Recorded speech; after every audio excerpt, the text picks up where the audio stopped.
Hey everybody, Brendan O'Neill here from Ready Fitness. We're back with video number 2. We just did the stick series, the lunge matrix and the arm reaches. Now we're on to the single leg deadlift practice with a stick. Anytime that you're on one leg or doing what's called a unilateral exercise, you actually challenge all 3 planes of motion. So I'm on one leg, I'm doing an exercise. There's that temptation to either go side to side, rotation, right, front to back. And that's the challenge of being on one leg. It's an advantage of doing unilateral exercises, whether it's standing on one leg or even doing something with one arm, okay? So the deadlift practice with the stick, it's gonna help us find a neutral spine as we go into a deadlift pattern, all right? The basic setup is you're gonna hold the stick with your left hand. It's gonna be in the small of your back. And what we're trying to do is get 3-point contact. So the 3 points of contact will be your head, between your shoulder blades and your tailbone. From here, we're going to put the top hand somewhere behind your head, and you're going to tilt into a deadlift.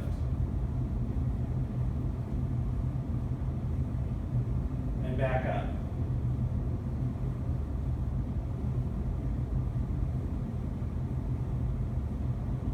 Okay, so the deadlift pattern, the standing knee should be slightly bent and fixed.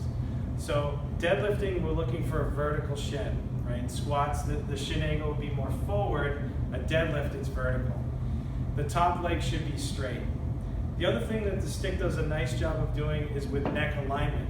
Oftentimes you'll see people deadlifting, especially single leg, and they start looking forward as they're going down towards the floor. So the stick not only helps with your back, it helps with your neck. The hands are set up specifically. If my left hand is holding the bottom of the stick, my right hand is on top, I would actually do the deadlift on my left foot.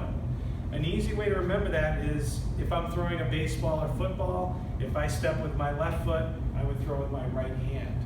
So if that helps you with a visual of which leg to stand on and which hand is on top, you can use the baseball throw as an example, okay? So I would start with 10 repetitions on one leg, then switch to the other side. There is the no hop rule. And what I mean by that is if you're struggling to balance, I don't want you to hop around, especially if you have a stick on your back, all right? I don't want you to risk falling or rolling an ankle, okay? So if you have to put your top foot down between each repetition, that's fine. Over time, you'll be able to string 10 of those reps in a row, all right? So single leg, deadlift, fighting all planes of motion, use the stick for your spine. We're coming right back with the next video.